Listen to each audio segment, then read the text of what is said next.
అమరావతిలోని సభా ప్రాంగణ వద్ద తాజా పరిస్థితిని మా ప్రతినిధి కృష్ణ అందిస్తారు.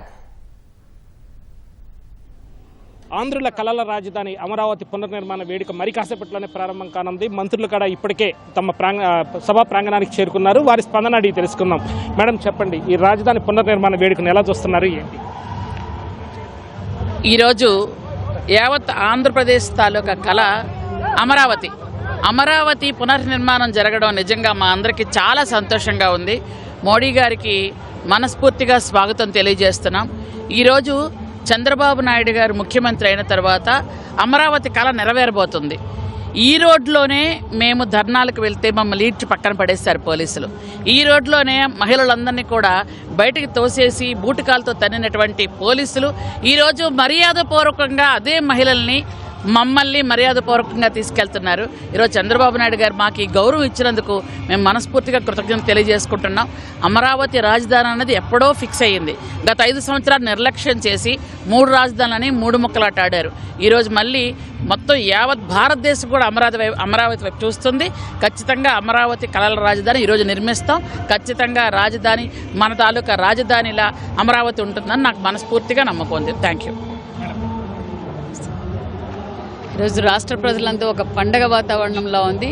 నలుమూలల నుంచి స్వచ్ఛందంగా, ముఖ్యంగా మహిళలు, అదేవిధంగా యువత, ఎందుకంటే భావితరాల భవిష్యత్తు కోసం ఏదైతే రాష్ట్రం విడిపోయినప్పుడు నవ్యాంధ్రప్రదేశ్ తొలి ముఖ్యమంత్రి చంద్రబాబు నాయుడు గారు ఈ రాష్ట్రానికి రాజధాని అమరావతి అయితేనే బాగుంటుందని నిర్ణయించారు. మరి అసెంబ్లీ సాక్షిగా కూడా అందరూ ఒప్పుకొని మళ్ళీ 3 ముక్కలాట ఆడిన విషయం తెలుసు. మరి గత 5 సంవత్సరాలుగా మనకు రాజధాని లేకుండా చేశారు కొంతమంది వ్యక్తులు. మరి ఈరోజు మళ్ళీ స్వయాన చంద్రబాబు నాయుడు గారు పిలుపు మేరకు స్వయాన ప్రధానమంత్రి గారు రావడం నిజంగా చాలా ఆనందంగా ఉంది. రాష్ట్ర ప్రజలందరూ స్వాగతం పలుకుతున్నారనే విషయాన్ని కూడా తెలియజేస్తూ భావితరాల భవిష్యత్తు కోసం అందరూ మన నరేంద్ర మోడీ గారికి స్వాగతం పలుకుతున్నారు. జయకృష్ణ గారు, మీరు చెప్పండి సార్. ఉత్తరాంధ్ర నుంచి కూడా పెద్ద ఎత్తున తరలి వచ్చారు. రాజధాని అందరిది అని ఎలాంటి సంకేతం ఇవ్వబోతున్నారు? ఇది ఆంధ్రప్రదేశ్ ప్రజల కళల రాజధాని అండి. ఈరోజు ఉత్తరాంధ్ర నుంచి పెద్ద ఎత్తున ప్రజలందరూ కూడా స్వచ్ఛందంగా కూడా రావడం జరిగింది. గత ప్రభుత్వంలో ఆంధ్రప్రదేశ్కి రాజధాని ఏదంటే ఆంధ్రప్రదేశ్ ప్రజలు చెప్పే విధంగా ఏ రోజు కూడా లేరు. కానీ ఈరోజు నారా చంద్రబాబు నాయుడు గారు నాయకత్వంలో మరి ఈరోజు అమరావతిని రాజధానిగా మరి గతంలో ప్రకటించారు. ఈరోజు పునఃప్రారంభించడం చాలా ఆనందంగా ఉంది. దీనికి సంతోషాన్ని వ్యక్తం చేస్తున్నానండి. ఆంధ్రుల కళ తీరింది. ఒకటి, హైదరాబాదు పోగొట్టుకున్నామనే బాధ ఉండింది. 2, ఇక్కడ అమరావతి డెవలప్ అవుతుందనే ఒక నమ్మకం వచ్చింది. రైతులు త్యాగాలు చేశారు. దాదాపు 35,000 ఎకరాలు ఇచ్చారు.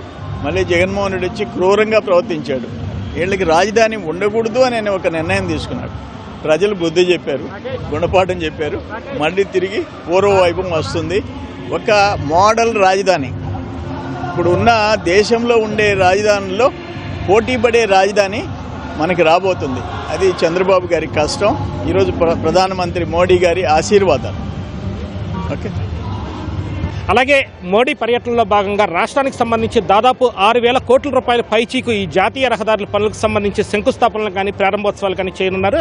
దానికి సంబంధించి రాష్ట్ర మంత్రి బీసీ జనార్దన్ రెడ్డి మనతో ఉన్నారు. ఆయన అడిగి తెలుసుకుందాం. సార్, ఏదైతే ప్రధాని నరేంద్ర మోదీ అటు అమరావతి పునఃప్రారంభ వేడుకతో పాటు మీ శాఖకు సంబంధించి కొన్ని కీలక పనులు కూడా జాతికి అంకితం చేయనున్నారు. దీన్ని ఎలా చూస్తున్నారు? రాష్ట్రము గత 5 సంవత్సరాలుగా నిర్వీర్యమైపోయినటువంటి రహదారులన్నిటికీ కూడా ఈరోజు మళ్ళీ 6,000 కోట్ల రూపాయలతో ఈ యొక్క ప్రారంభోత్సవ కార్యక్రమం నిర్వహించడం చాలా గర్వంగా ఉంది.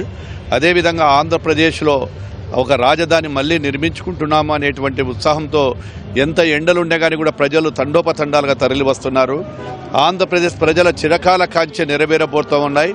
ఈరోజు ఈ కార్యక్రమం తర్వాత ఆంధ్రప్రదేశ్ రూపురేఖలే మారుతాయని చెప్పి తెలియజేస్తా ఉన్నాను. Thank you.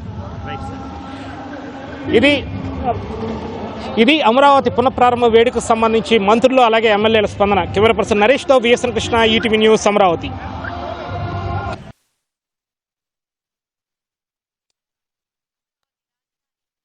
స్వాగతం. దయచేసి అందరూ కూడా గ్యాంగ్వేలో ఎక్కడ నుంచోకుండా వేదికకి ఎదురుగా, అలాగే కుడివైపున ఎడం వైపున 2 వైపులా కూడా అనేక కుర్చీలు ఉన్నాయి. దయచేసి అదేవిధంగా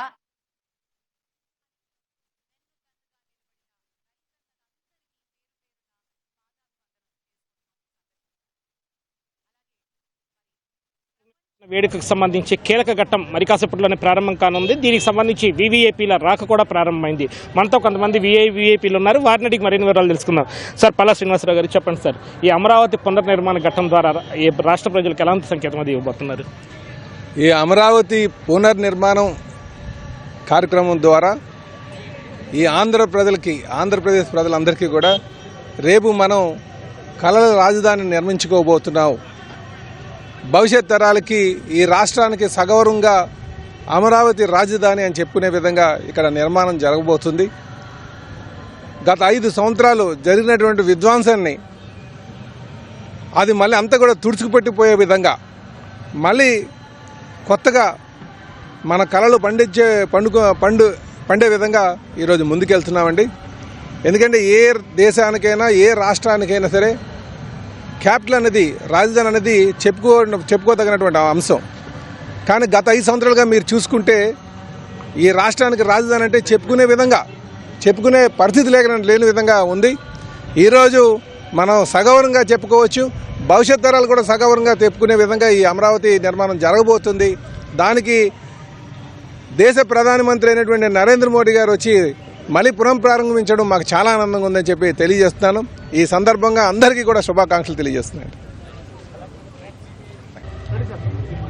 అమరావతి రాజధాని అంటే ఈ ఆంధ్రప్రదేశ్ రాష్ట్రానికి ఒక విద్య, ఉద్యోగ, ఒక ఉపాధి కేంద్రంగా.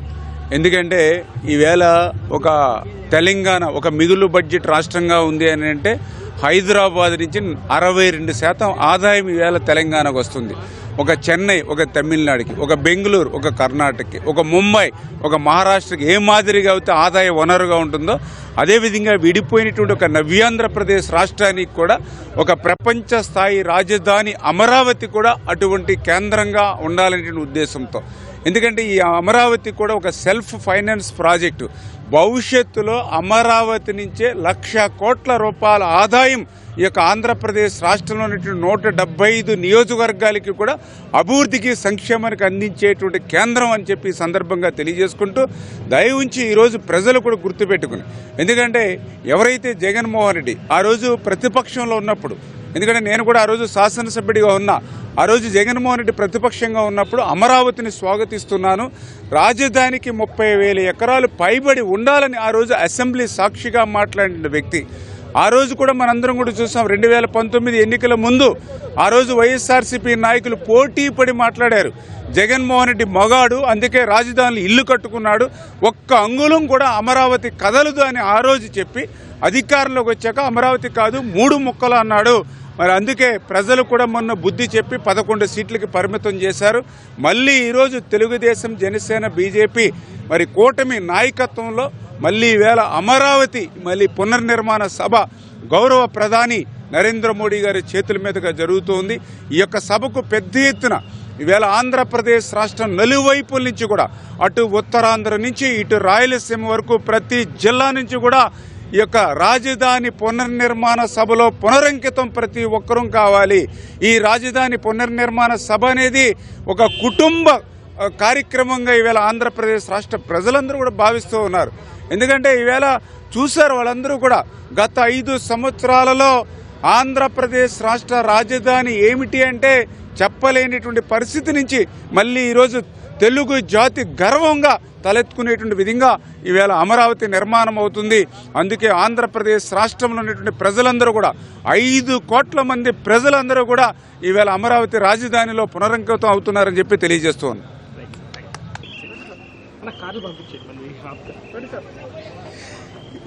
5 ఏళ్ల విధ్వంసం నుంచి మళ్ళీ వికాసం దిశగా ఈ అమరావతి రాజధాని నిర్మాణం ఇవాళ జరగబోతుంది. దానికి మళ్ళీ శ్రీకారం చుట్టడానికి ఈ దేశ గౌరవ ప్రధానమంత్రి నరేంద్ర మోడీ గారు వస్తున్నారు.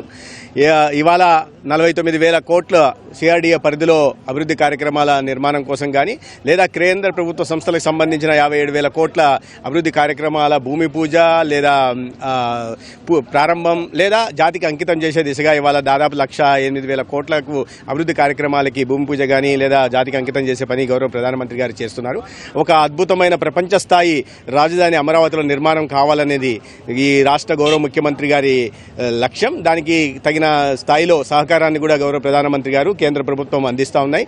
గతంలో కూడా NDA-1 అధికారంలో ఉన్నప్పుడు రాష్ట్రానికి విభజన సందర్భంలో జరిగిన అన్యాయాన్ని సరిచేసే దిశగా ప్రయత్నాలు చేయడం జరిగింది. రాజధాని నిర్మాణం, అద్భుత రాజధాని నిర్మాణం కోసం 2,500 కోట్ల నిధులను అవాలా ఇచ్చినా, లేదా ఈ అమరావతి నుంచి బెంగళూరు దాకా ఔటర్ రింగ్ రోడ్డు నిర్మాణానికి ఆమోదం తెలిపినా, లేదా ఈ CRDA పరిధిలో 189 కిలోమీటర్ల ఔటర్ రింగ్ రోడ్డు కోసం భూమి సేకరణకు పూర్తిగా సహకారం అందించడానికి కేంద్ర ప్రభుత్వం ముందుకు వచ్చినా, లేదా 65,000 కోట్ల అభివృద్ధి కార్యక్రమాలని, లేదా మౌలిక సదుపాయాల కల్పన కోసం కానీ, లేదా కనెక్టివిటీ కోసం కానీ, లేదా ప్రభుత్వ సంస్థల కోసం కానీ నిధులు వెచ్చించే ప్రయత్నం చేసినా, ఈ ఒక అద్భుతమైన రాజధాని ఇక్కడ నిర్మాణం కావాల్సి ఉంది. ఒక ప్రపంచ స్థాయి, ప్రపంచం అబ్బురపడేలాగా నిర్మాణం కావాలని గతంలో ప్రధానమంత్రి, రాష్ట్ర ముఖ్యమంత్రి గారు సంకల్పించారు. కానీ 5 సంవత్సరాల పాటు దాన్ని పూర్తిగా నిర్వీర్యం చేస్తూ విధ్వంస దిశగా రాజధానిని లేదా పూర్తి రాష్ట్రాన్నే తీసుకెళ్లిన వైనం మనం చూసాం. ప్రజలు దానికి తగిన స్థాయిలో బుద్ధి చెప్పారు, గుణపాఠం నేర్పారు. ఇవాళ మళ్ళీ 5,30,00,000 ప్రజల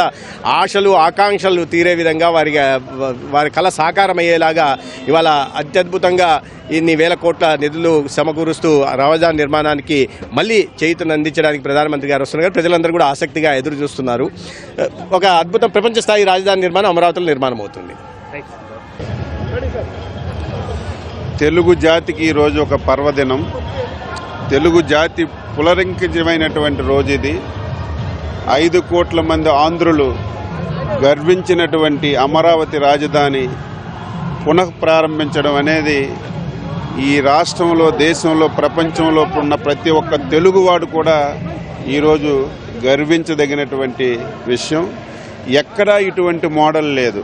చాలామంది డబ్బులు విపరీతంగా ఖర్చు పెడుతుందని చెప్పి అనుకుంటున్నా సరే, అమరావతి రాజధాని అనేది ప్రభుత్వం నుంచి ఒక్క పైసా పెట్టుబడి లేకుండా అమరావతి రాజధాని దాని మీద దాన్నే సంపాదించుకున్నటువంటి నగరం ఇది. ఈ నగరం అభివృద్ధి జరిగితే, ఈ నగరం వచ్చినటువంటి ఆదాయం రాష్ట్రంలో ఉన్నటువంటి ప్రతి ప్రాంతానికి అది మనం సమర్థవంతంగా నిర్వహించగలిగితే ఇది ఒక మంచి రాష్ట్రంగా తయారవుతుంది. ఇది చాలా సంతోషంగా ఉంది మళ్ళీ పునఃప్రారంభించడం.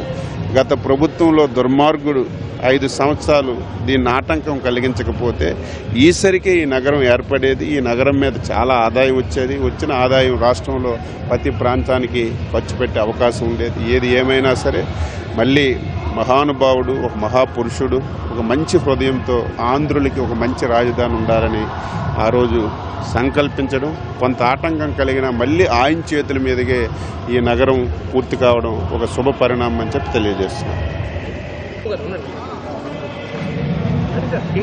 కొత్త ఆ రోజు రాష్ట్రం విడిచిన తర్వాత కొత్త రాష్ట్రానికి కొత్త రాజధాని కావాలి, మంచి రాజధాని కావాలని చెప్పి ఆ రోజు చంద్రబాబు నాయుడు గారు 34 ఎకరాలు సేకరించి రాజధాని నిర్మాణానికి అమరావతి పేరుతోటి రాజధాని నిర్మాణం స్టార్ట్ చేయడం జరిగింది. అప్పటికే అసెంబ్లీ, సెక్రటేరియట్ పూర్తి చేయడమే కాకుండా అనేక ఆఫీసులు కూడా నిర్మాణం జరిగినాయి, అనేక క్వార్టర్స్ కూడా నిర్మాణం జరిగినాయి. జగన్ గారి గవర్నమెంట్ వచ్చిన తర్వాత దీన్ని పాడు చేయాలి, 3 రాజధానుల పేరుతోటి దీన్ని పాడు చేస్తే మళ్ళీ 5 సంవత్సరాల తర్వాత విముక్తి కలిగి చంద్రబాబు నాయుడు గారు వచ్చి మళ్ళీ రాజధాని మోడీ గారి చేత ఇలా పునఃప్రారంభించడం చాలా సంతోషంగా ఉంది. ఒక మంచి రాజధాని అవుతుంది. హైదరాబాద్ ఎలా డెవలప్ చేశాడు కూడా డెవలప్ అయ్యి ఎలా ఆంధ్ర ప్రజలకే, తెలుగు జాతికి మంచి పేరు తెచ్చే విధంగా ఇలా అమరావతి ఉంటుందని చెప్పి భావిస్తాం. రాష్ట్రానికి రాజధాని చాలా ముఖ్యమైనది మనకు తెలుసు. అయితే గత ప్రభుత్వం రాజధానిని పక్కన పెట్టి 3 రాజధానులను కొత్త కాలంలో ఎక్కడా లేనటువంటి విధంగా 3 రాజధానులను తీసుకొచ్చి కనీసం ఒక అడుగు కూడా ముందుకు వెళ్లకుండా పరిపాలన అంతా కూడా వదిలేశారు. ఈరోజు రాజధాని ఎంత ఇంపార్టెంటో ఎన్నో దేశాలు చూసాము, ఎన్నో రాష్ట్రాలు చూసాము. రాజధాని ఒక కేంద్రీకృతమైన పరిపాలనమే కాకుండా financial capital and administrative capital, అంతేకాకుండా ఎంప్లాయ్మెంట్కి కూడా ఒక పెద్ద ఆస్కారం వచ్చే పరిస్థితి రాజధానిలో ఉంటుంది. మరి అలాంటి రాజధానిని గత తెలుగుదేశం ప్రభుత్వంలో గౌరవ ముఖ్యమంత్రి వారు ఎంతో ప్రతిష్టాత్మకంగా 33,000 ఎకరాలని సేకరించి దానికి ఒక కొత్త ఒరవడితో ఎడ్యుకేషన్ సిస్టమ్ అవ్వచ్చు, ఒక టెక్నాలజీ ఇన్స్టిట్యూట్ అవ్వచ్చు, లేకపోతే ఇక్కడ పరిపాలన కేంద్రీకృతం చేస్తూ అటు అన్ని విభాగాల్లో ఒక ల్యాండ్ అలాట్మెంట్ చేయడం జరిగింది. గవర్నమెంట్కి ఎటువంటి బర్డెన్ లేకుండా రైతుల దగ్గర ల్యాండ్ సేకరించి అన్ని రకాలైనటువంటి అభివృద్ధిని ఈరోజు గతంలో ఒక ఒక ఒక శంకుస్థాపన చేయడం జరిగింది. దానికి నిమిత్తమే కొన్ని డెవలప్మెంట్ జరిగాయి. ఇప్పుడు ఉన్న ఇన్స్టిట్యూట్స్ విఐటి అవ్వచ్చు, ఎస్ఆర్ఎం అవ్వచ్చు, ఎస్ఆర్టీ అవ్వచ్చు, లేకపోతే అదర్ ఎడ్యుకేషనల్ ఇన్స్టిట్యూట్స్ అవ్వచ్చు, మన ఎయిమ్స్ మెడికల్ కాలేజ్ ఇన్స్టిట్యూట్ అవ్వచ్చు, ఇవన్నీ కూడా గత తెలుగుదేశం ప్రభుత్వంలో మొదలై ఈరోజు ఆపరేషన్స్లో వచ్చాయి. ఎంతోమందికి సర్వీస్ ఇవ్వడం జరుగుతుంది. అలాంటి రాజధానిని గత ప్రభుత్వం 3 రాజధానులు అని చెప్పి పూర్తిగా విచ్ఛిన్నం చేసింది. ఈరోజు మళ్ళీ తెలుగుదేశం ప్రభుత్వం, కూటమి ప్రభుత్వం వచ్చిన వెంటనే ఈరోజు పరిపాలన మరీ వేగవంతం చేసి అభివృద్ధికి కూడా ఈ రాజధాని అభివృద్ధి రాష్ట్ర ప్రభుత్వానికి బడ్డం కలిగించకుండా దానికి కావాల్సిన నిధులు సమకూర్చి ఈరోజు మళ్ళీ రాజధాని అభివృద్ధిని వేగవంతం చేయడం జరుగుతుంది. దీనివల్ల చాలా ఉపాధి అవకాశాలు వస్తాయి. మనం చూసాం హైదరాబాద్ ఏ రకంగా డెవలప్మెంట్ జరిగిందో దానికి రెట్టింపు డెవలప్మెంట్ ఈరోజు అమరావతిలో రావడానికి పూర్తి స్థాయిలో కేంద్రీకృతం జరిగిందని భావిస్తున్నాను. ఈరోజు చాలా సంతోషమైన వార్త. ఎందుకంటే మోడీ గారు అలాగే మన గౌరవ ముఖ్యమంత్రి వర్యులు ఈరోజు ఇద్దరూ కలిసి, అలాగే deputy chief minister Pawan Kalyan గారు ముగ్గురు కలిసి మంచి పరిపాలన ఈరోజు రాష్ట్రానికి అందజేస్తున్నారు. వాళ్ళ చేతుల మీదుగా మళ్ళీ పునఃప్రారంభం అవుతుందనేది చాలా సంతోషకరమైన వార్తను భావిస్తున్నాను. ఈ రాష్ట్రంలో ఒక పండగ వాతావరణంలో అమరావతి రాజధాని పునర్నిర్మాణ కార్యక్రమానికి గౌరవ ప్రధానమంత్రి గారు ఈరోజు మన ముఖ్యమంత్రి వర్యులు నారా చంద్రబాబు నాయుడు గారు, డిప్యూటీ సీఎం పవన్ కళ్యాణ్ గారి చేతుల మీదుగా పునర్నిర్మాణ కార్యక్రమం పండగ వాతావరణంలో జరుగుతూ ఉంది. ఈ ప్రభుత్వం ప్రజాప్రభుత్వం అనే దానికోసం గత ప్రభుత్వం ఈ రాజధాని ఏ విధంగా విమర్శించిందో మనందరం కూడా చూసాం. అలాగే ఆ రోజు సమాధులు అన్నారు, అలాగే 3 రాజధానులు అన్నారు. ఏది కూడా ముందుకు తీసుకొని పోకుండా ఈ రాష్ట్రాన్ని విధ్వంసం చేసి మళ్ళా ఈ రాష్ట్రం పురోగతి వైపు ప్రయాణిస్తూ ఉంది. చాలా సంతోషకరం. ఈ రాష్ట్రంలో నలుమూల నుంచి ఒక పండగ వాతావరణంలో ఈరోజు రాజధాని అమరావతి రాజధానిని మనం పునర్నిర్మాణం చేసుకోవాలి. మన రాజధాని ఈ దేశంలో రాజధాని లేని రాష్ట్రంగా మిగిలిపోకూడదు. మళ్ళా అమరావతి రాజధానిని ముందుకు తీసుకొని పోవాలని చెప్పి ఈ రాష్ట్ర ప్రజలందరూ ఏ విధంగా కోరుకున్నారో దానిలో భాగంగా ఈరోజు ఈ కార్యక్రమం చేపడతా ఉన్నారు. సంతోషకర వాతావరణం. రాబోయే భావి తరాలకి ఒక రాజధానిని ఏర్పాటు చేస్తున్నటువంటి ప్రధానమంత్రి గారికి, అలాగే ఈ రాష్ట్ర ముఖ్యమంత్రి గారికి హృదయపూర్వక ధన్యవాదాలు. అలాగే ఈ రాష్ట్ర ప్రజలు ఎప్పటి నుంచో ఎదురు చూస్తూ ఉన్న ఈ రాజధానిని ఏ విధంగా ముందుకు తీసుకొని పోతున్నారో మనందరం కూడా చూస్తున్నాం. ఒక ప్రశాంతమైన వాతావరణంలో ఆ రోజు కృష్ణా, గుంటూరు రాష్ట్రానికి మధ్య ప్రాంతంలో ఉన్న ఈ రాజధానిని ఎన్నుకోవడమే చాలా సంతోషకరం విషయం. దాని పునర్నిర్మాణ భాగంలో మనందరం కూడా భాగస్వాములు అవడం చాలా సంతోషంగా ఉందని. ఇది రాజధాని పునర్నిర్మాణ వేడుకకు సంబంధించి మంత్రులు అలాగే ఎమ్మెల్యేల స్పందన. కెమెరా పర్సన్ నరేష్తో VSN Krishna, ETV news, Amaravati.